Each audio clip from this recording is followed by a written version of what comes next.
രാജീവ് ചന്ദ്രശേഖർ വ്യത്യസ്തനായ രാഷ്ട്രീയക്കാരനാണ്. അദ്ദേഹം ബിസിനസ്സുകാരനാണ്. സാധാരണ രാഷ്ട്രീയക്കാരുടെ കുഴപ്പങ്ങളൊന്നും അദ്ദേഹത്തിനില്ല. കുറെ കൂടി സത്യസന്ധമായി കാണും. അദ്ദേഹം വർഗീയവാദിയാണോ എന്ന് തന്നെ ആളുകൾ മഷിയിട്ട് നോക്കിക്കൊണ്ടിരിക്കുക. ഏതായാലും ഇപ്പോൾ രാജീവ് ചന്ദ്രശേഖർ പക്ക രാഷ്ട്രീയക്കാരനായി. കാരണം ഒതളങ്ങിയ പോലെയുള്ള നിലപാടെടുക്കുന്നതാണ് രാഷ്ട്രീയക്കാരുടെ സ്വഭാവം എന്നാണ് നമ്മൾ പൊതുവെ നയിച്ചിട്ടുള്ളത്. ഈ സിനിമ ഇറങ്ങുന്നു ഇവിടെ. ഈ സിനിമ ഇറങ്ങിക്കഴിഞ്ഞപ്പോൾ എമ്പുരാൻ എന്ന സിനിമയ്ക്ക് ഏതർത്ഥത്തിൽ സിനിമ എന്നുള്ള അർത്ഥത്തിൽ കാണണം, എല്ലാവരും സിനിമ കാണണം. ഞാൻ കേട്ടത് ജോർജ് കുര്യൻ എല്ലാവരും കാണണം എന്ന് പറഞ്ഞു, കേന്ദ്രമന്ത്രിയാണ്. സുരേഷ് ഗോപി എല്ലാവരും കാണണം എന്ന് പറഞ്ഞു. രാജീവ് ചന്ദ്രശേഖറും പറഞ്ഞു എല്ലാവരും കാണണം. സിനിമയുടെ പോലെ വരട്ടെ, നമുക്ക് വിമർശിക്കാമല്ലോ. പക്ഷേ പെട്ടെന്ന് നിലപാട് മാറ്റി. കാരണം അത് സംഘപരിവാർ അവിടെ നിന്ന് വിളിച്ചു പറഞ്ഞു. ഓർഗനൈസറിന്റെ സംഘപരിവാറിന്റെ അടിമയായി മാത്രമേ ഒരാൾക്ക് BJP പ്രസിഡന്റ് ആയിരിക്കാൻ കഴിയൂ എന്നതിൻ്റെ ഏറ്റവും നല്ല തെളിവാണ് ഇപ്പോൾ വന്നിട്ടുള്ളത്. കാരണം അല്ലെങ്കിൽ അദ്ദേഹം വലിയ ഓണ്ടർപ്രണറാണ്. ഓണ്ടർപ്രണർ എന്ന് പറഞ്ഞാൽ സ്വതന്ത്ര ഫ്രീ മാർക്കറ്റിന്റെ ഫ്രീ ഐഡിയയുടെ ആളാണ്. അങ്ങനെയാണല്ലോ ഓണ്ടർപ്രണർ ആവുക, ഫ്രീ ഐഡിയയുടെ ആളാവട്ടെ. പക്ഷേ അദ്ദേഹം അങ്ങനെ ഫ്രീ ഐഡിയയുടെ ആളല്ല. അദ്ദേഹം സംഘി ഐഡിയയുടെ ആൾ തന്നെയാണ്. അതുകൊണ്ടാണ് രാത്രിക്ക് രാത്രി നിലപാട് മാറ്റിയത്. ബൈബിളിൽ പറയുന്നത് പോലെ കോഴി കൂവുന്നതിന് മുമ്പ് 3 പ്രാവശ്യം നീ എന്നെ തള്ളി പറയും എന്ന് പറഞ്ഞിട്ടുണ്ട്. ഇദ്ദേഹം തള്ളി പറഞ്ഞു ഇപ്പം എമ്പുരാനെ. എന്താ കാര്യം? മോളിന്ന് വന്നു. അതുകൊണ്ട് തന്നെ ഈ സിനിമ ഇവിടെ കൊണ്ടുവന്നത്, ഇതിൽ വിവാദമുണ്ടാക്കിയത് വഴി BJPക്ക് എന്തെങ്കിലും ലാഭമുണ്ടാക്കാൻ കഴിയുമോ? ഏതെങ്കിലും തരത്തിലുള്ള വംശീയമായ വിഭജനം, വർഗീയമായ വിഭജനം ഇവിടെ ഉണ്ടാക്കാൻ കഴിയുമോ? മതങ്ങൾ തമ്മിലുള്ള സ്പർദ്ധ വർദ്ധിപ്പിക്കാൻ കഴിയുമോ? അതാണല്ലോ എപ്പോഴും അവരുടെ ടാർഗറ്റ്. ആ ടാർഗറ്റ് വെച്ച് ഈ സിനിമ അങ്ങനെ വർഗീയ വിഭജനം ഉണ്ടാക്കുന്നൊരു സിനിമയാണ് അല്ല. സിനിമ ഉപയോഗിച്ച് വർഗീയ വിഭജനം ഉണ്ടാക്കുക, സിനിമയ്ക്കെതിരായി പറഞ്ഞുകൊണ്ട് അല്ല. അത് അവർ ശ്രമിക്കും. അതിപ്പോൾ സിനിമയ്ക്ക് മാത്രമല്ല. ഇപ്പോൾ 1972, 73 കാലത്ത് വന്നാണ് നിർമ്മാല്യം. ഇപ്പൊ ചില ആളുകൾ നിർമ്മാല്യ സിനിമ തെറ്റായിരുന്നു എന്നൊക്കെ MT മരിച്ചപ്പോൾ വലിയ തോതിലുള്ള എഴുത്ത്. എനിക്ക് ചിരിയും വരുന്നുണ്ട്. 50 വർഷം മുമ്പ് എടുത്ത ഒരു സിനിമയെ കുറിച്ച് ഇപ്പോൾ ഇവിടെ ഇരുന്ന് വലിയ വർത്തമാനം പറയാം. അതിനെന്താ കാര്യം? ആ സിനിമ അന്നത്തെ ഇവരൊക്കെ എവിടെയായിരുന്നു? അന്നുണ്ടായിരുന്നില്ല RSS ഇവിടെ. RSS ഉണ്ടായിട്ട് 100 വർഷമാകുമ്പോൾ എന്തേ അന്നും ഉണ്ടായിരുന്നത്? അപ്പൊ പ്രശ്നം ഏതിനെയും വർഗീയമായി ഉപയോഗിക്കുക എന്ന ഒരു ലക്ഷ്യമുണ്ട് ഈ സിനിമയുടെ പിന്നിൽ, ഈ സിനിമയുടെ വിവാദത്തിന് പിന്നിൽ എന്ന കാര്യത്തിൽ തർക്കമില്ല. അത് തന്നെ രാജീവ് ചന്ദ്രശേഖരൻ ചെയ്തു. അതുകൊണ്ട് ചിലരൊക്കെ പ്രചരിപ്പിക്കുന്നത് പോലെ രാജീവ് ചന്ദ്രശേഖർ വന്നാൽ ഇവിടുത്തെ മിഡിൽ ക്ലാസ് ഒക്കെ അയാളുടെ കൂടെ വരും, അയാൾ അങ്ങനെ വർഗീയത പറയില്ല എന്നൊക്കെ ആരെങ്കിലും തെറ്റിദ്ധരിച്ചുവെങ്കിൽ അവരുടെ നിലപാട് മാറ്റാൻ സമയമായി. അതുകൊണ്ട് തന്നെ കെ സുരേന്ദ്രന്റെ ഭാഷയിലേക്ക് രാജീവ് ചന്ദ്രശേഖർ എത്തിയിട്ടില്ല എന്നുള്ളൂ. കാരണം എനിക്ക് തോന്നുന്നത് കെ സുരേന്ദ്രൻ്റെ അത്ര മലയാളം നന്നായി പറയാൻ രാജീവ് ചന്ദ്രശേഖരന് പറ്റുമെന്ന് എനിക്കറിയില്ല. ഏതായാലും കെ സുരേന്ദ്രന്റെ ഭാഷയിലേക്ക് പതുക്കെ പതുക്കെ രാജീവ് ചന്ദ്രശേഖർ നീങ്ങിക്കൊണ്ടിരിക്കുന്നു. അങ്ങനെ വന്നാൽ BJPക്ക് എങ്ങനെയാണ് അതിന് അഡ്വാൻറ്റേജ് ഉണ്ടാവുക? BJPക്ക് ഈ പറഞ്ഞതുപോലെ എന്താണ്, ഇൻവെസ്റ്ററാണ്, ഓണ്ടർപ്രണറാണ്, അതുകൊണ്ട് കൂടുതൽ ആളുകൾ വരും, സ്വതന്ത്ര വ്യക്തിത്വമാണ്. ഒന്നുമല്ല. അവിടെയാണ് ഈ സിനിമയുടെ വിവാദം BJPക്ക് ഗുണകരമാവുമോ എന്ന ചോദ്യം പോലെ തന്നെ രാജീവ് ചന്ദ്രശേഖരന്റെ വരവ് BJPക്ക് ഗുണകരമാവുമോ എന്നുള്ള ചോദ്യം വരുന്നത്. രണ്ടുമില്ല എന്ന ഉത്തരമാണ് എനിക്ക് പറയാൻ. ഒരു സിനിമ തിയേറ്ററിൽ എത്തുമ്പോൾ നമ്മൾ മനസ്സിലാക്കുന്നത് എന്താ? ആ സിനിമ സെൻസർ ബോർഡ് പരിശോധിച്ച് അതിലെല്ലാ തെറ്റുകളുണ്ടെങ്കിൽ അതൊക്കെ തിരുത്തി, തെറ്റെന്ന് പറഞ്ഞാൽ ശരിയോ തെറ്റോ ഒക്കെ അവർ തീരുമാനിക്കാം. അതിന് രാഷ്ട്രീയമുണ്ട്. കൃത്യമായി സെൻസർ ബോർഡ് രാഷ്ട്രീയമില്ലാത്തൊരു സംഭവമൊന്നുമല്ല. അതത് കാലത്തെ കേന്ദ്ര സർക്കാരിന്റെ രാഷ്ട്രീയം അതിൽ വരാറുണ്ട്.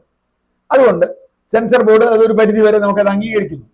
സെൻസർ ബോർഡ് പുറത്തുവിട്ട ഒരു സിനിമയാണ് L2 എമ്പുരാൻ. അത് നമുക്കൊക്കെ അറിയാം. സെൻസർ ബോർഡ് പുറത്തുവിട്ടൊരു സിനിമ വീണ്ടും സെൻസർ ചെയ്യണം എന്ന് പറയാൻ നിയമപരമായി ആർക്കാണ് അവകാശമുള്ളത് എന്നതാണ് ആദ്യത്തെ ചോദ്യം. ഒരു അവകാശം ആർക്കുമില്ല. തിയേറ്ററുകാർക്ക് പോലും പറയാൻ പറ്റില്ല ഞാൻ കാണിക്കില്ല. തിയേറ്ററുകാർ കാണിക്കുമോ എന്നുള്ള അവരുടെ മറ്റൊരു അഭിപ്രായം. അപ്പൊ പിന്നെ എങ്ങനെയാണ് അത് വീണ്ടും ഇവിടെ സെൻസറിങ് വന്നത്? എമ്പുരാനെ ഇപ്പൊ 17 വെട്ട് 18 വെട്ട് എനിക്കറിയില്ല, എന്തൊക്കെയോ വെട്ട് വരുന്നുണ്ടെന്ന് പറഞ്ഞു. വെട്ട് വരട്ടെ. ആ വെട്ട് വരാൻ ആരാണ് കാരണക്കാർ? എന്തുകൊണ്ടാണ് അങ്ങനെ ഒരു പ്രശ്നം ഇവിടെ ഉണ്ടായത്? അവിടെയാണ് കേരളത്തിലെ സാമൂഹ്യ അവസ്ഥയിൽ ചില ശക്തികൾക്കുള്ള മേൽക്കൈ കാണിക്കുന്നത് കൃത്യമായി. കാരണം ഇങ്ങനൊരു സിനിമ വന്നാൽ ആ സിനിമക്കെതിരായി പ്രചരണം വന്നോട്ടെ. ഇപ്പോൾ കാശ്മീർ ഫയൽസ് വന്നപ്പോൾ നമ്മൾ എതിർത്തു, അത് തെറ്റായ കാര്യങ്ങളുണ്ട്. അല്ലെങ്കിൽ മറ്റ് സിനിമകൾ വന്നപ്പോൾ എതിർത്തു. സെൻസർ ബോർഡ് അംഗീകരിച്ച് വന്ന കേരള സ്റ്റോറി നമുക്ക് പറയാൻ പറ്റില്ല. കേരള സ്റ്റോറി വന്നു, നമ്മൾ കേരള സ്റ്റോറിക്ക് എതിരായി നമ്മൾ പറഞ്ഞത് അതിന്റെ ഫാക്ട്സ് ആണ്, അതിന്റെ നിലപാടാണ്. നിലപാടിനെ നമുക്ക് എതിർക്കാം. എമ്പുരാൻ വരുമ്പോഴും അതിന്റെ നിലപാടിനെ നിങ്ങൾക്ക് എതിർക്കണം. എനിക്ക് അഭിപ്രായ വ്യത്യാസം പറയണം. ഒരു നോവൽ എഴുതിയാൽ അത് MT വാസുദേവൻ നായർ എഴുതിയാലും അല്ലെങ്കിൽ വേറെ ആരെ എഴുതിയാലും ഞാൻ നോവൽ ഇഷ്ടം അല്ലെങ്കിൽ ഇഷ്ടമല്ല എന്ന് പറയില്ലേ? അത് നമ്മുടെ സ്വാതന്ത്ര്യമാണ്. MT ആണ് എഴുതിയ അയ്യോ മിണ്ടരുത് എന്നൊന്നും ഞാൻ പറയാറില്ല, അത് പറയില്ല. MT എഴുതിയാലും അല്ലെങ്കിൽ വേറെ ആരെ എഴുതിയാലും നമ്മളത് അംഗീകരിക്കും. അത് പറയാനുള്ള സ്വാതന്ത്ര്യം ഇവിടെയുണ്ട്. എമ്പുരാൻ സിനിമയിൽ അത് ഹിന്ദുത്വത്തിനെതിരാണെന്നോ അല്ലെങ്കിൽ വേറെ ആർക്കെങ്കിലും എതിരാണെന്നോ തെറ്റായ കാര്യങ്ങൾ പ്രചരിപ്പിക്കുന്നുണ്ടെന്നോ ഒക്കെ നിങ്ങൾക്ക് പറയാം, ഒരു തെറ്റുമില്ല. പക്ഷേ റീസെൻസറിങ് എന്ന് പറയുന്നത് സർക്കാരിന്റെ ഇടപെടൽ. സർക്കാരാണ് വീണ്ടും സെൻസർ ചെയ്ത് കട്ട് ചെയ്ത് സെൻസർ ചെയ്ത് കൊണ്ടുവരാൻ പറയുന്നത്. സർക്കാരിൻ്റെ അടുത്ത് അങ്ങനെ പോകേണ്ടി വന്നത് എന്തുകൊണ്ടാണ്? ആരാണ് ഇവരോട് ആവശ്യപ്പെട്ടത് റീസെൻസർ ചെയ്യണം? എന്ത് ശക്തിയുടെ പുറത്താണ് ഈ റീസെൻസറിങ് നടക്കുന്നത്? ഇത് വളരെ പ്രധാനപ്പെട്ട ഒരു ചോദ്യമാണ്. പൃഥ്വിരാജ് സുകുമാരനും മോഹൻലാലും മുരളി ഗോപിയും ആന്റണി പെരുമ്പാവൂരും ഗോകുലം ഗോപാലിനും ചേർന്നാണോ റീസെൻസർ ചെയ്ത് തരണേ എന്ന് പറഞ്ഞു തന്നത്? അല്ലല്ലോ. അവരവരുടെ പൂർണ്ണ ബോധ്യത്തിലല്ലേ ഒരു സിനിമ ഇറക്കിയത്. പൂർണ്ണ ബോധ്യത്തിൽ ഇറക്കിയ സിനിമ പിന്നെ അവർ നാട്ടുകാർ കണ്ടോട്ടെ. സെൻസർ ബോർഡ് ഒപ്പിട്ടത് അറിയാതെയല്ലോ, ഉറങ്ങായിരുന്നു സെൻസർ ബോർഡുകാർ? അല്ലല്ലോ. അപ്പോ വീണ്ടും സെൻസർ ചെയ്യാൻ പോകുന്നതിന് പിന്നിൽ കൃത്യമായ ഒരു വർഗീയ രാഷ്ട്രീയമുണ്ട് എന്ന് തന്നെ നമ്മൾ പറയണം. കേന്ദ്ര ഭരണകൂടത്തെ ഉപയോഗിക്കുന്നു. ഇതിപ്പോ കേൾക്കുന്നതല്ല. കേന്ദ്ര ഭരണകൂടത്തെ പലപ്പോഴും സംസ്ഥാനങ്ങൾക്കും എതിരായും അതിനേക്കാൾ കൂടുതൽ തങ്ങൾക്ക് താല്പര്യമില്ലാത്ത രാഷ്ട്രീയത്തിനെതിരായി ഉപയോഗിക്കുന്ന രീതി കേന്ദ്ര സർക്കാരിനുണ്ട്. പക്ഷെ ഇവിടെ റീസെൻസറിങ് ചെയ്യാൻ ശരിക്കും പറഞ്ഞാൽ സെൻസർ ബോർഡ് പറയേണ്ടത് ഞങ്ങൾ സെൻസർ ചെയ്യേണ്ട കാര്യമില്ല എന്നാണ്. കാരണം ഒന്നും കൂട്ടിച്ചേർത്തിട്ടില്ലല്ലോ, കാട്ടിയല്ലേ ഇല്ല, വേറെ എന്തെങ്കിലും ചേർത്തോ ഒന്നുമില്ലല്ലോ, ഇപ്പൊ ഷൂട്ട് ചെയ്തൊന്നുമില്ലല്ലോ. പിന്നെ എന്തിനാ സെൻസർ ബോർഡ് അടുത്തേക്ക് പോണേ? അവർ സെൻസർ ചെയ്ത ഭാഗത്തിൽ ഒരു ഭാഗം കാണിച്ചില്ല എന്നുണ്ടെങ്കിൽ സെൻസർ ബോർഡ് കാണേണ്ട കാര്യമുണ്ടോ എന്ന് എനിക്കറിയില്ല. പക്ഷെ അത് നിയമമാണെന്ന് തോന്നുന്നു. എന്തോ കട്ട് ചെയ്ത് കഴിഞ്ഞാൽ കാണിക്കണം എന്തോ നിയമത്തിന്റെ കാര്യം ഞാൻ അതിൽ കിടക്കുന്നില്ല. അപ്പോ ഇപ്പൊ പ്രചരിപ്പിക്കുന്നത് പൃഥ്വിരാജിന് ഇവിടെ മട്ടാഞ്ചേരി മാഫിയായിട്ട് ബന്ധമുണ്ട്. ഇതൊക്കെ ഈ രാജ്യത്ത് എത്ര കാലമായി ആളുകൾ പറയുന്നു മട്ടാഞ്ചേരി മാഫിയ, മറ്റേ മാഫിയ. മട്ടാഞ്ചേരി മാഫിയേക്കാൾ വലിയ മാഫിയല്ലേ ഹിന്ദുത്വ എന്ന് പറയുന്ന ഇതിന്റെ പേരിൽ നടക്കുന്ന ഇവിടുത്തെ മാഫിയ. എന്തെല്ലാം മാഫിയകൾ ഇവിടെ ഉണ്ട്. അത് ബജരംഗ ദളാവാം, അല്ലെങ്കിൽ വിശ്വ ഹിന്ദു പരിഷത്താവാം, പല വേഷങ്ങളിൽ വരുന്നില്ലേ. ഹിന്ദു മഹാസഭയാവാം, എന്ത് വേഷം വേണയാവാം. ആ വേഷത്തിലൊക്കെ മാഫിയുണ്ട്. ആ മാഫിയകളാണ് ഈ പറഞ്ഞതുപോലെ ജനങ്ങളുടെ ഉള്ളിൽ വർഗീയ വിഷം കുത്തിവെച്ച് ജനങ്ങളെ തമ്മിൽ ഭിന്നിപ്പിക്കുന്നത്. അതൊരു മാഫിയ തന്നെയാണ്. അപ്പൊ പ്രശ്നം മട്ടാഞ്ചേരി മാഫിയയിലേക്കൊന്നും ഇത് കൊണ്ടുപോകണം. ഇനി പൃഥ്വിരാജിന് എന്താ താല്പര്യം? പൃഥ്വിരാജിന്റെ താല്പര്യം വളരെ വ്യക്തമല്ലേ. പൃഥ്വിരാജ് നല്ലൊരു സിനിമ എടുക്കാൻ തീരുമാനിച്ചു. അയാളുടെ മുമ്പിൽ മുരളി ഗോപിയുടെ ഒരു തിരക്കഥയും ഒരു ഐഡിയ വന്നു. അത് തിരക്കഥയാക്കി വികസിപ്പിച്ചു. അദ്ദേഹം മോഹൻലാലുമായിട്ട് ആലോചിച്ചു. വലിയ ചെലവുള്ള ഒരു സിനിമയാണ്. മോഹൻലാലായിരുന്നു അതിൽ മറ്റൊരു പ്രധാന നടൻ. കാരണം ലൂസിഫറിലെ പ്രധാന നടൻ മോഹൻലാലാണ്. അതിന്റെ ഭാഗമായി ഇവിടെയും അങ്ങനെ തന്നെ വരണം. അതിന്റെ തുടർച്ചയാണ്. ഗോകുലം ഗോപാലനാണ് അതിന്റെ ഒരു പ്രൊഡ്യൂസർ, ആന്റണി പെരുമ്പാവൂരാണ് മറ്റൊരു പ്രൊഡ്യൂസർ. മോഹൻലാലിന്റെ ഭാഗം തന്നെയാണെന്ന് പറയാം.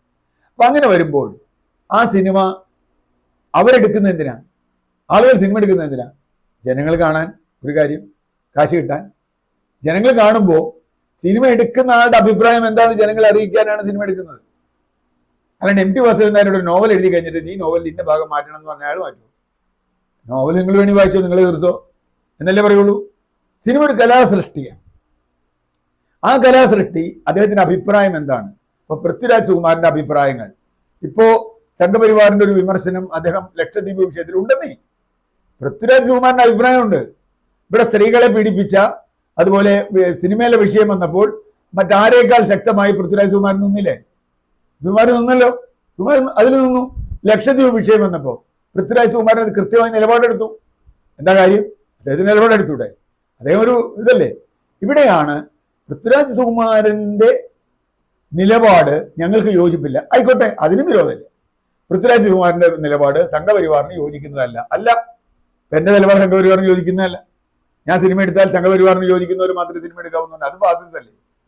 സംഘപരിവാറിന് യോജിക്കാത്തതൊക്കെ കട്ട് ചെയ്ത് കളയണം എന്ന് പറഞ്ഞാൽ അത് ഫാസിസം അല്ലേ? ഏതെങ്കിലും ഒരു രാഷ്ട്രീയത്തിൽ യോജിക്കാത്ത കാര്യങ്ങൾ സിനിമയിൽ വരരുതെന്ന് പറഞ്ഞാൽ ഒരു ജനാധിപത്യമല്ല. എന്താ അവർക്ക് ജനാധിപത്യം മനസ്സിലാവാത്തത്? ജനാധിപത്യം മനസ്സിലാവാതെ ഈ ആളെ കുറ്റം പറയും. ഈ ആള് മാഫിയയുടെ ആളാണ്, നിങ്ങൾ അറസ്റ്റ് ചെയ്തോന്നേ. ഈടിയും വീഡിയൊക്കെ നിങ്ങളല്ലേ ഇരിക്കണേ. അങ്ങനെ ഒരു മാഫിയാണ് പൃഥ്വിരാജിനെ അറസ്റ്റ് ചെയ്യുന്നേ. എന്തേ ചെയ്യാത്തത്? ഈ ആളുകളുടെ മേൽ വർഗീയത, തീവ്രവാദി, മാഫിയ ഇത്തരം ബന്ധങ്ങൾ നിങ്ങൾ ഇടുകയും അറസ്റ്റ് ചെയ്യാളെ എന്തെങ്കിലും കാരണശ്രേണി അറസ്റ്റ് ചെയ്യും. ഒരു സിനിമ എടുത്തുകൊണ്ട് അറസ്റ്റ് ചെയ്യാൻ പറ്റും. അദ്ദേഹത്തിന്റെ നിലപാടെടുത്തു. ഇനി നാളെ ഒരു സിനിമയിൽ അദ്ദേഹം കഥാപാത്രമായിട്ട് വന്നാൽ അയ്യോ അങ്ങനെ പറയാൻ പാടില്ല എന്ന് പറയാൻ പറ്റും. കഥാപാത്രമായിട്ട് വന്നാൽ പറയും.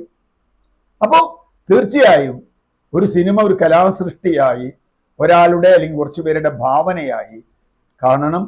അത് കൃത്യമായി ആസ്വദിക്കാനുള്ള ഒരു സമൂഹം ഉണ്ടാവണം.